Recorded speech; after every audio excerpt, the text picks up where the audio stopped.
નમસ્કાર મિત્રો, આજે 30/4/2025 રત્નાગીરીથી FL 0504 ગાડી આવી ગઈ છે. 120 પેટીની ગાડી આવી છે. જુઓ,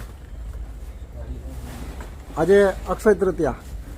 આ શક્યતઃ આફૂસની કદાચ છેલ્લી ગાડી છે, કેમ કે આફૂસમાં આ વખતે પાક ઓછો છે એવું સમાચાર છે. જોકે તાલાલામાં પણ ઓછો જ છે અને હવે લગભગ આ ગાડી પછી રત્નાગીરી આવવાની શક્યતા ઓછી છે. ગાડી આવવાની શક્યતા ઓછી છે, કદાચ 10-20 પેટી આવી શકે. આ ગાડી આવી છે આજે, અત્યારે રાતના 10:30 વાગ્યા છે.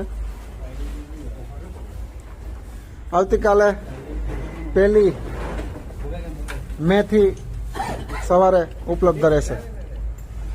3 ડઝન, 4 ડઝન, 5 ડઝન અને 6 ડઝન બધી સાઇઝમાં આવેલી છે. લગભગ પેટીનું વજન 18 કિલો છે. ઓકે, થેન્ક યુ, આભાર. જય રામજી કી.